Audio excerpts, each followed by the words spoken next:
Wal asahu annal mubaha laisa bi jinsin lil wajibi bal huma naw'ani li jinsin wa huwa fi'lul mukallafil ladzi ta'allaqa bihi hukmu syar'iyyin.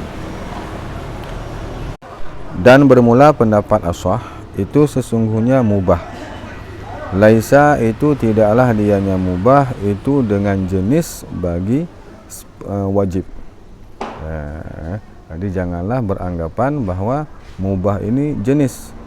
Afradnya ialah wajib, mandub, ibahah, makruh. Jadi jangan beranggapan seperti itu. Jadi pendapat asah tidak menjadikan mubah ini sebagai jenis yang afradnya salah satunya wajib. Itu bukan. Akan tetapi bermula keduanya mubah dan wajib itu dua nok. Li jinsin bagi sebuah jenis yang lain. Jadi yang kuatnya menurut pendapat asah bahwa mubah, wajib dan yang lain-lain daripada hukum taklifi, ibahah nanti, makruh itu merupakan nok ataupun afrad daripada sebuah jenis yang lain. Yaitu jenisnya ialah wahwa, dan bermula dianya jenis itu ialah perbuatan mukallaf alladhi yang ta'alluqlah bihi dengannya perbuatan mukallaf oleh hukum syarak. Itu jenis. Perbuatan mukallaf yang ta'alluq hukum syarak itu jenis. Di bawahnya ada afrad, ada afradnya ataupun nok. Itu beda daripada jenis dan nok. Kalau jenis maqulun ala katsir mukhtalifun bil haqa'iq. Mukhtalifun bil haqa'iq. Maqulun ala katsir, ketika kita diucapkan banyak afradnya. Seperti kita katakan fi'lul mukallaf alladhi ta'allaqa bihi hukmu syar'iyyin, itu jenis. Karena banyak afradnya. Afradnya wajib, ibahah, makruh, khila aula, haram. Itu semua ialah afrad ataupun nok daripada jenis, yaitu fi'lul mukallaf alladhi ta'allaqa bihi hukmu syar'iyyin maqulun ala katsir mukhtalifun bil haqa'iqi. Dan hakikat daripada afradnya berbeda-beda. Hakikat daripada wajib, sesuatu yang diberi pahala jika dikerja, berdosa jika ditinggalkan. Hakikat daripada haram, perbuatan yang berdosa dikerja, berpahala ditinggalkan, dan yang lain-lainnya. Semua hakikat masing-masingnya berbeda. Berbeda hakikat dari segi takrif masing-masingnya. Itu jenis. Sedangkan nok itu ialah hampir sama dengan jenis, ataupun pada kitab-kitab yang lain, pada kitab Sha'ban dikatakan kal jinsi. Kal jinsi. Nok ini ialah kal jinsi, sama seperti jenis dia. Kenapa kal jinsi? Kenapa tashbih? Itu dalam artian sama tapi tidak sama keseluruhannya. Dikarenakan nok itu ialah maqulun ala katsir juga. Ketika diucap banyak afradnya, tapi muttafiqun bil haqa'iqi, hakikatnya sama semua, tidak ada beda. Contoh nok, jika pada contoh hukum taklifi juga, contoh nok ialah wajib. Wajib ini jika diucapkan banyak afrad wajib. Banyak afrad wajib. Jadi khitab wajib kan khitab Allah Ta'ala, yang kandungannya adalah menuntut untuk mengerjakan sebuah perbuatan. Itu perbuatan mukallaf. Jadi banyak afradnya yang wajib. Sembahyang wajib, puasa Ramadan wajib. Semua itu bersifat dengan wajib. Tapi hakikatnya satu, sama-sama ialah perbuatan yang andai kata dikerja berpahala dan ditinggalkan berdosa. Sama hakikatnya, tapi afradnya berbeda-beda. Banyak afradnya semua, tapi sama satu hakikat.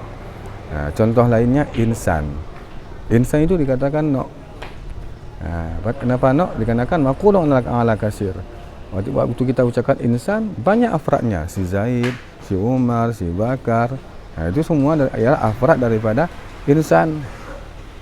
tapi muttafiqun bil haqaiqi, hakikatnya satu. Semuanya si Umar, si Bakar, si Zaid, semuanya haiwan natik. Sama semua haiwan natik. Itu perbezaan di antara jenis dan no'. Jadi pendapat asah mengatakan bahawa mubah dan wajib itu merupakan no'.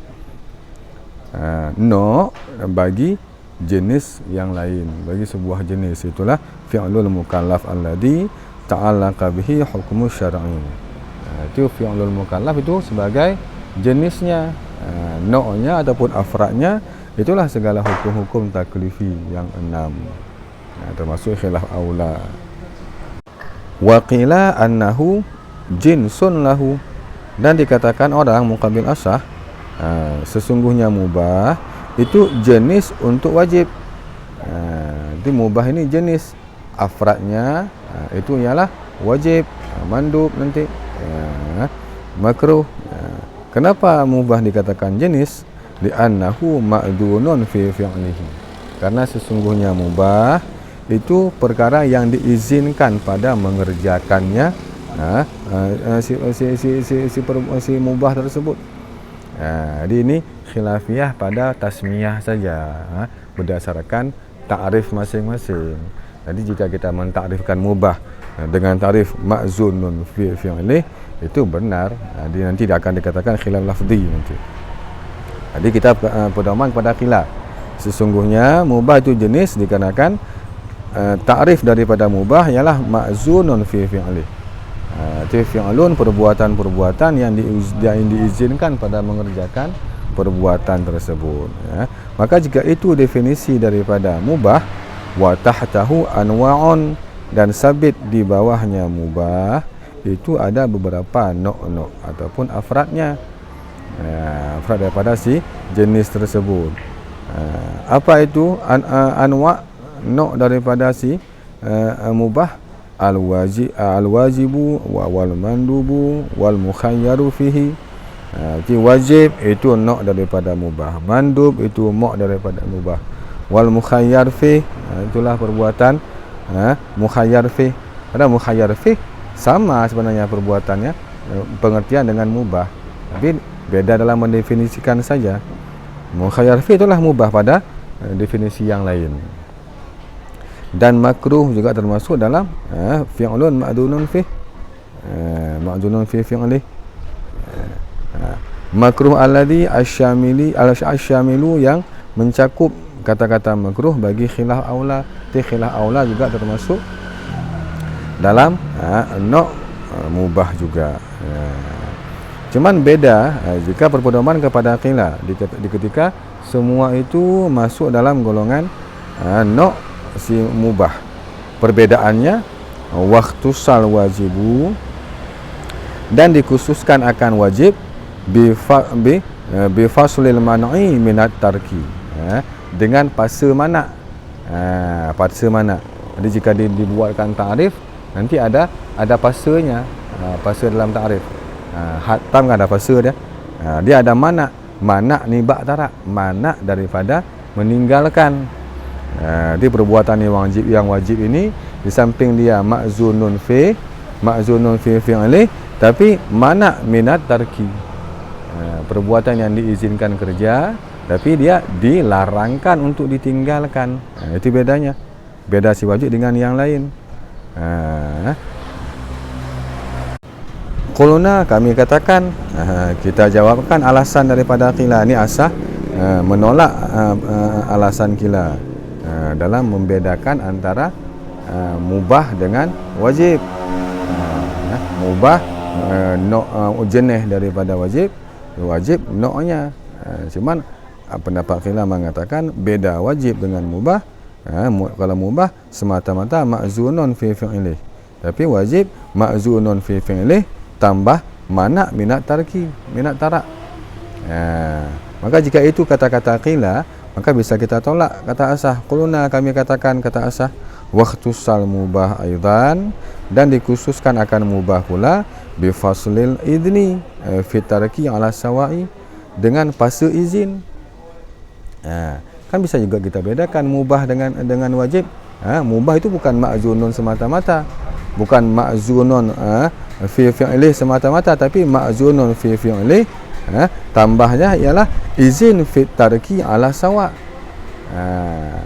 Jadi perbuatan yang mubah, perbuatan ma'zunun pada fi'li, pada sesuatu yang diizinkan pada kerja, tapi dia ialah sesuatu yang diizinkan pada meninggalkannya. Diizin pada kerja dan tidak mengerjakan, itu sama derajatnya. Jika ada juga pasanya, jika kita bicara kepada ta'rif, mempasakan wajib dengan mubah hanya sekedar pasa pada mana pada tarak jika pada wajib. Jika ia hanya itu fasanya, maka pada mubah juga ada fasanya jika kita urutkan.